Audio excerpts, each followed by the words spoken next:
주님을 섬기고 성도가 함께 교제하며 교회에 더욱 부흥케 하고 전도와 선교로 지역사회 모범이 되는 교회가 되게 하옵소서. 아멘. 이 시간 저희들 온 마음과 정성으로 예배하게 하사 육신의 병으로 고통당한 성도에게는 건강과 힘을 주시고 믿음이 부족한 성도에게는 굳세고 담대한 믿음을 내려주시옵소서. 아멘. 힘든 지 갖고 있는 이에게는 이 시간 그 모든 짐을 주 앞에 누르게 하시고 주님께서 붙들어 주어 그 모든 문제를 해결하게 하옵소서. 아멘. 여러모로 사정이 있어 예배에 참석하지 못한 성도들도 기억하여 주시고 다음 이 시간에는 모두 함께 나와 예배하며 영적 충만을 누릴 수 있게 하옵소서. 구름이 회막에 덮이고 여호와의 영광이 성막에 충만함에 모세가 회막에 들어갈 수 없었으니 이는 구름이 회막 위에 덮이고 여호와의 영광이 성막에 충만함이었으며 구름이 성막 위에서 떠오를 때에는 이스라엘 자손이 그 모든 행진하는 길에 앞으로 나아가고 구름이 떠오르지 않을 때에는 떠오르는 날까지 나아가지 아니하였으며 낮에는 여호와의 구름이 성막 위에 있고 밤에는 불이 그 구름 가운데에 있음을 이스라엘의 온 족속이 그 모든 행진하는 길에서 그들의 눈으로 보았더라.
금송아지 사건 이후 한바탕 큰 소란이 있었죠. 하나님께서 진노하시고 깜짝 놀란 모세와 이스라엘 백성이 하나님 앞에 순종과 성결을 다짐합니다.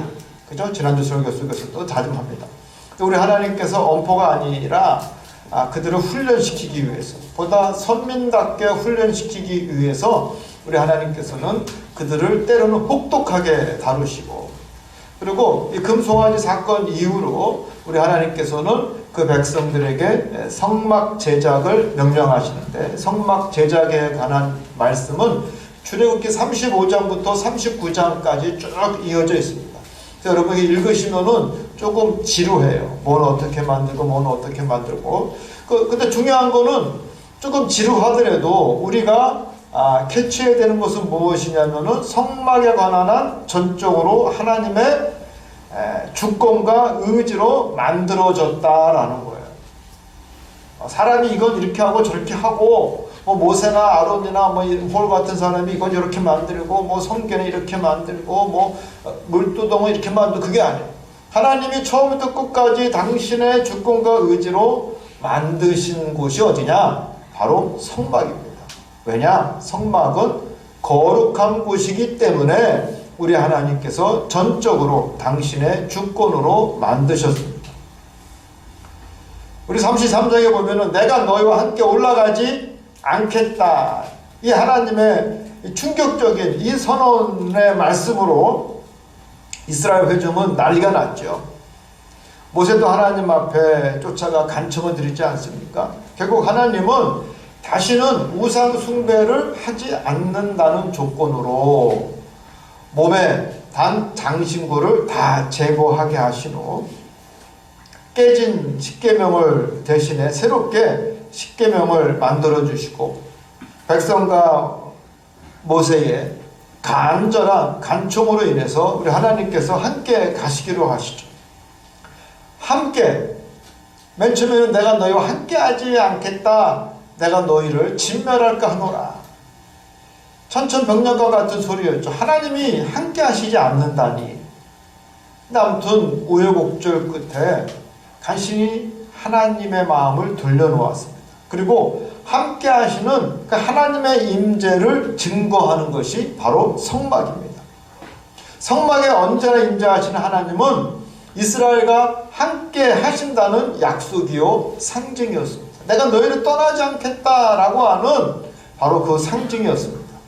그래서 이 성막을 만들 때 모든 이스라엘 회중은 큰 기쁨으로 참여하고 준비하게 됩니다. 그리고 모세가 성막 제작에 관한 말씀을 전할 때 그들은 기쁜 마음으로 필요한 헌물을 하기 시작합니다. 그래서 35장 20절에 보면 마음이 감동된 자와 자원하는 모든 자가 와서 회막을 짓기 위하여 그리고 그 속에 쓸 모든 것을 위하여 기쁨으로 넘치도록 예물을 드렸다. 35장에 이렇게 기록되어져 있죠. 거룩한 성막을 만들기 위하여 자원된 마음으로 그리고 하나님의 은혜와 권능에 감동된 이들의 정성된 헌물이 있었다는 것을 알 수 있습니다. 당시 가장 귀한 것들을 그들은 아낌없이 하나님 앞에 드렸습니다. 심지어 매일 아침 백성들이 예물을 드리려고 하는 행렬이 계속해서 이어져 모세는 이제 충분하니 그만하라고 말렸을 정도입니다. 아무튼 성막은 하나님이 계획하시고 또 주장하셨고 당연히 그 성막에는 하나님이 함께 하셨습니다. 이스라엘 백성은 언제나 우리와 동행하실 하나님, 생각만 해도 너무 힘이 나고 생각만 해도 기쁨이 넘칩니다. 여러분, 마치 우리 초등학교 때 소풍을 가면은 그냥 가는 것이 아니라 엄마가 같이 간다면은 신나요, 신이 안 나요? 와, 신나는 거예요. 엄마가 같이 간다면은 그래서 큰 기쁨으로 모든 소요를 예물로 드려 충분하게 하였다. 35장의 말씀이죠. 여러분, 교회도 성도님들의 감동과 자원된 마음으로 우리가 예물, 헌금을 드림으로 교회가 더 아름다워지고 풍성해지는 것이라는 것을 우리도 여러분 배웠으면 좋겠습니다. 우리 하나님은 인색하지 않고 자원하는 마음으로 드리는 자를 축복하신다고 했습니다. 저도 사실 생전 웬만하면 헌금에 관한 말씀을 자주 드리지 않는데 오늘 성막에 관한 말씀이 나오고 또 이런 말씀이 나오니까 제가 이 말씀을 드립니다. 그런데 사실은 듣기 싫어한다고 헌금 얘기하면 싫어하더라고. 좋아하시는 분. 그거 다 안 들잖아. 하나도 안 들었다니까. 헌금 얘기하면 다 싫어해요. 근데 여러분, 그 잘못된 겁니다. 아주 크게 잘못된 겁니다. 아니, 하나님 앞에 예배를 드리는데 재물이 없다? 다 떠나서 내가 중앙교회 교인인데 뭔가 교회를 위해서 나름 한 부분을 담당하지 않는다? 그건 문제가 있는 거죠. 헌금에 관한 이야기를 싫어한다고 해서 제대로 된 예배와 헌신 또한 복받을 수 있는 기회를 가르치지 않는 것은 사실은 잘한 것이 아닙니다. 직무유기예요. 듣기 싫어하니까 나도 안 해. 여러분, 고린도후서 9장 6절에 보면 이런 말씀이 있습니다. 곧 적게 심는 자는 적게 거두고 많이 심는 자는 많이 거둔다 하는 말이로다. 무슨 얘기냐? 그러면서 7절에 바로 사도 바울은 이야기를 해요. 각각 그 마음에 정한 대로 할 것이요 인색함이나 억지로 하지 말지니 하나님은 줄겨내는 자를 사랑하시느니라.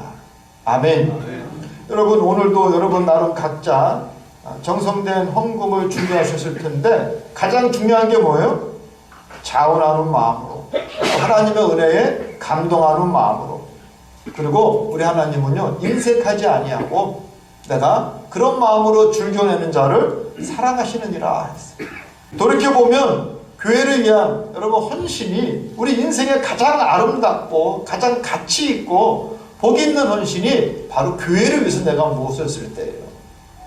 여러분 교회를 위해서 내가 무엇을 헌신하고 또 무엇을 내가 할 때 이게 뭐예요? 얼마나 여러분 감사하고 기쁨이 넘칩니까? 그런데 세상에 돈 쓰는 거 가만히 생각해 보세요. 열심히 힘써 세상을 위해 돈을 썼는데 빚도 안 나요. 오히려 화만 당할 때도 있습니다. 안 한만 못하고 허무한 일에 여러분 몰두해봐야 사실 남는 것은 후회 아니겠습니까? 그런데도 사람이 이상해요. 희한하게 하나님이 주시는 인정보다는 사람들의 박수를 더 받으려고 하는 인간들의 속성이 있으니 참 알다가도 모르는 것이 인간의 어리석음입니다. 미국의 대표적인 교회 중에 하나가 하비스트 처치예요. 거기에 그렉 로리 목사님이 이런 글을 썼습니다. 죽어가는 교회의 5가지 특징. 첫 번째가 뭐냐면 과거를 숭배한다. 미래가 아니라 과거만 자랑한다라는 거죠. 두 번째가 변화를 원하지 아니하고 오히려 저항한다. 변화를 원하지 않고 오히려 저항한다. 하비스트 처치 목사님이 죽어가는 교회 세 번째가 뭐냐면 차세대들을 경시한다. 젊은 것들이 알지도 못하면서 설치기만 하고 근데 그 젊은 것들이 60대야. 그리고 네 번째, 전도와 헌금에 대한 열심이 부족하다. 5번째, 중진들이 게으르고 미래에 대한 비전이 없다. 여러분, 하나님이 세우신 교회가 제대로 역할을 하기 위해서는 우리 모두 이런 부분들을 의식하고 나가고 또 교회의 미래를 위해서 기도하면서 우리 행동해야 합니다. 40장 2절에 보면은 우리가 읽진 않았지만 너는 첫째 달 초하루에 성막 곧 회막을 세우라 그랬어요. 출애굽한 지 1년이 지난 시점입니다. 하나님께서 노예로 살아가던 그들을 해방시킨 1년을 기념하는 의미도 있죠. 성막을 만든다는 것. 400년 동안 지긋지긋한 노예살이 거기에서 해방된 지 1년이 됐어요. 여러분 노예살이 노예는요 인간의 존엄성 아예 무시당합니다. 옛날에 모성들 노비들 감히 주인 앞에서 여러분 자기의 어떤 인간의 존엄성 말할 수 없어요. 밥도 같이 먹을 수 없어요. 뿐만 아니라 학대와 노역이 일상이고 그것이 대를 이어 이어지게 됩니다. 노예살이. 자유의지 그런 거 아예 없습니다. 아예 존중되지 않는다는 거 얼마나 여러분 불행한 인생입니까? 그게 노예의 삶이에요. 그 끔찍한 400년의 노예살이에서 해방된 지 1년 만에 드디어 그들을 해방시킨 하나님의 임재를 보장할 수 있고 또 그의 영광을 바라보면서 언제나 그와 함께 제사를 드릴 수 있는 그 성막을 만들 수 있어서 그들은 정말 큰 즐거움으로 그 일에 참여합니다. 여러분 성막 그 자체가 출애굽의 상징이에요. 이집트의 노예살이 할 때는 그들의 신을 위해서 그들의 하나님을 위해서 성막을 지을 수 있다는 것은 꿈에도 상상하지 못할 일이었습니다. 여러분 교회는 그리스도의 몸이요 교회는 그 머리가 우리 그리스도 예수요 또 이 교회 위에 우리 주님이 함께 하시고 주님의 영광과 임재를 만날 수 있는 곳이 어디입니까? 바로 교회입니다. 또 교회는요 우리의 주인은 세상이 아니요 나의 주인은 마귀가 아니라 오직 그리스도 예수라는 것의 상징입니다. 여러분 그래서 우리 교회를 바라볼 때마다 기쁨이 넘치는 거예요. 나는 세상이 나의 주인이 아니라 나는 돈을 섬기는 것이 아니라 나는 마귀 귀신의 나는 종이 아니라 나는 온전히 하나님 아버지의 자녀라는 그것의 상징이에요. 십자가가 상징하는 거 우리가 너무나 잘 알고 있습니다. 십자가는 우리의 모든 죄가 사함을 받고 우리 예수님이 부활하신 것과 같이 나도 그 부활에 참여할 수 있다라고 하는 놀라운 증거가 아니겠습니까?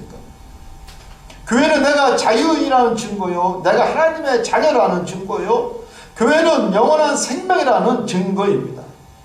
내가 마귀의 자식도 아니요 세상의 노예도 아니요 하나님 앞에 자유인이라는 것을 감사할 수 있는 여러분이 되시기를 축복합니다.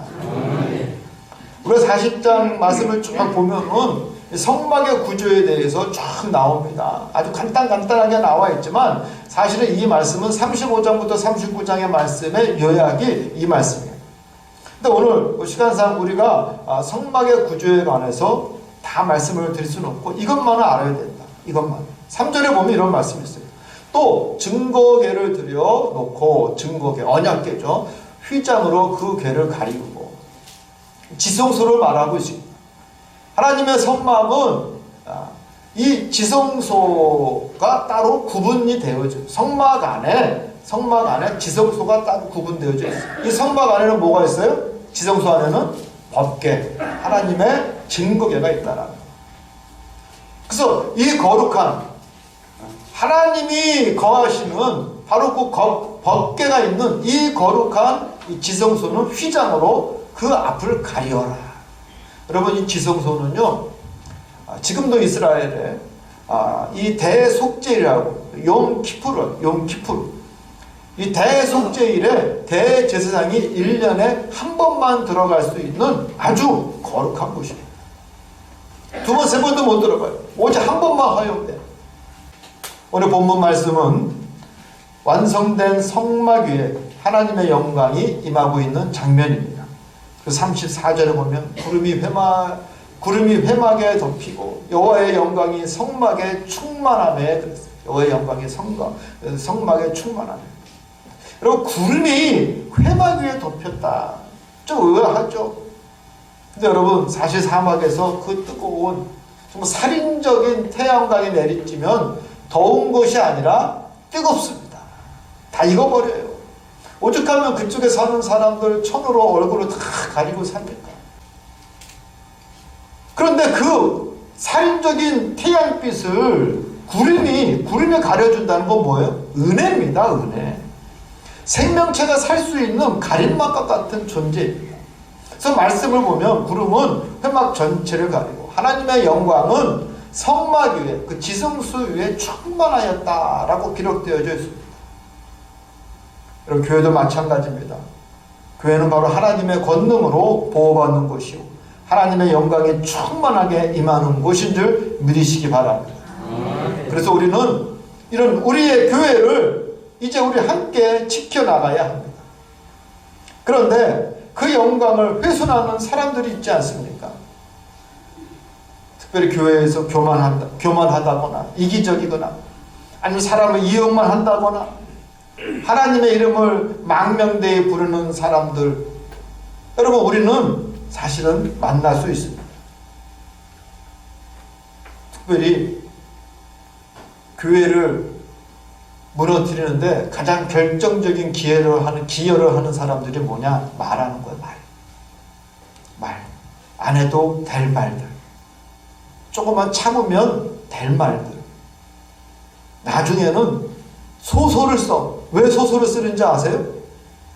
모르니까. 앞뒤 전후 사정을 모르니까 자기들이 앞뒤 전후를 무슨 소설가야 자기들이. 말이라는 게요. 저도 말 좀 해봐서 아는데 말을 하다 보면은 나도 모르게 여러분 그렇습니다.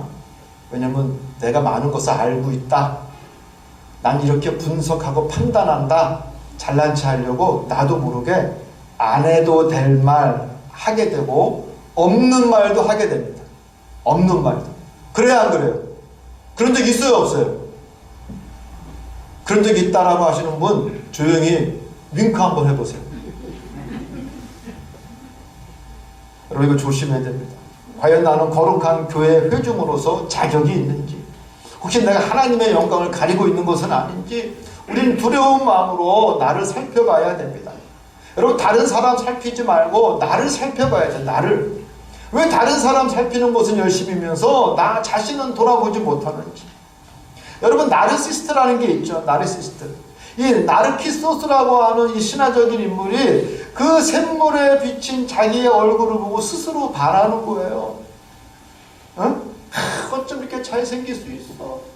그래서 다른 누가 아무리 유혹해도 아무리 이쁜 여자 유혹해 쳐다도 안 봐. 왜냐하면 샘물에 비친 자기 얼굴을 보고 스스로 반한 거야, 이 나르키소스가. 그래서 비친 그 모습에 좀 만져보려고 손을 대면 어떻게? 물결이 쫙 치면서 자기의 얼굴이 이그러져. 그러면 고개를 돌립니다. 여러분, 이 나르시시스트의 내면에는 뭐가 있냐면요, 손을 대면 이그러지는 자기의 얼굴을 외면하는 거예요. 그래서 나르시시스트들이 자기 성찰이 부족하대요. 자기 성찰. 이그러진 자기 얼굴을 안 본다는 거죠. 자기가 최고인 줄 알고 잘난 줄 알고 자기 스스로 자기를 너무 좀 병적으로 사랑하는 것 같지만 자기의 추한 모습, 이그러진 모습을 외면한다는 거죠. 전문적인 말로 하면 자기 성찰에 부족하다. 왜 남의 모순과 부족한 점은 내가 잘 찾아내면서 왜 내 모습, 나의 잘못된 모습인데 왜 스스로 외면하려고 하는지. 물론 사람들이 자기 자신을 살피는데 너나 할 것 없이 사실은 인색하지만, 그러나 우리 그리스도인들은 그리해서는 아니 됩니다. 우리는 자기 자신을 살피는 일에도 익숙해야 우리 거룩한 교회에 거룩한 회중이 될 수 있습니다. 아멘. 37절에 보면은 구름이 떠오르면 행진하고 그렇지 않을 때는 나가지 않더라 라는 말씀이 있죠. 구름이 딱 떠오르면 이스라엘 모든 회중이 행진하고 구름이 멈추면 더 나가지 않았다. 이제 이스라엘은 하나님과 함께 하셔야 그들은 길을 떠나게 됩니다. 하나님을 상징하는, 그 인도하심을 상징하는 구름이 떠오르면 길을 가고 구름이 떠오르지 않으면 길을 멈췄습니다. 드디어 이스라엘 백성은 하나님과 함께하는, 호흡할 수 있는 백성이 되었습니다. 섭리와 하나님의 인도하심에 순종하는 백성이 되었습니다. 저는 우리 중앙교회 성도 여러분들도 하나님과 함께 호흡할 수 있는 여러분이 되시기를 주님의 이름으로 축복합니다. 내 생각이나 내 일정에 따라 행진하는 것이 아니라 자신의 모든 것을 철저히 하나님 앞에 의탁하며 순종하는 이스라엘 백성입니다. 이전의 모습에 비하면 확연히, 물론 여전히 많이 부족한 모습이 노출되지만 확연히 나아진 모습입니다. 성숙한 백성의 모습으로 그들은 변화되고 있었습니다. 우리 이영상 목사님뿐만 아니라 그 아들 되는 우리 최낙준 우리 형제도 얼마나 힘들어하고 있습니까? 갑작스러운 사고로 인해서. 정말 산다는 것 그 자체가 어떻게 보면은 고난의 연속입니다. 이스라엘 백성들이 그 40년 동안 버틴 광야 생활은 지금 우리가 생각하는 것보다 사실은 더 혹독했습니다. 그럼 그들에게 용기와 위로와 힘을 준 것이 무엇입니까? 하나님이 그 길을 인도하시고 함께 하시고 계시다는 것입니다. 성막위에 임한 하나님의 영광을 보면서 그들은 그 혹독한 광야의 삶을 버티고 이겨내었습니다. 사랑하는 성도 여러분, 광야와 같은 인생길에서 우리는 눈물을 쏟기도 하고 주저앉기도 하고 자빠지기도 하고 말 그대로 끝을 모르는 구덩이의 수렁에 빠지는 듯한 고난과 고통과 아픔이 날마다 우리를 찾아온다 할지라도 그 성막 위에 임한 하나님의 임재를 바라보시기 바랍니다. 우리는 십자가를 바라보면서 주님과 함께 하심을 우리 또한 깨달아야 합니다. 왜 성막 위에 임한 하나님의 그 임재를 우리는 바라보지 아니하고 왜 자꾸 우리는 세상을 두리번거리고 있습니까? 세상에서 구원을 얻을 수 있습니까? 세상에서 위로를 얻을 수 있습니까? 보십시오. 여러분, 세상의 위로는 결국 인생을 망치게 하는 것들 아닙니까? 제가 자세한 말씀은 안 드립니다. 세상에서 구하는 위로는 결국 나를 망가지게 하고 가정을 망가지게 하는 것입니다. 세상을 두리번거리지 마시고 하나님의 성막을, 주님의 교회를 사모하는 마음으로 바라보십시오. 그리고 그 위에 임한 하나님의 영광과 임재를 눈으로 바라보시고 이 광야의 끝을 지나 가나안까지 행군할 수 있는 우리 중앙교회 모든 성도 여러분이 되시기를 축복합니다. 기도하겠습니다. 하나님, 우리가 세상을 두리번거리지 아니하고 이 광야와 같은 이 세상을 하나님의 인재와 영광을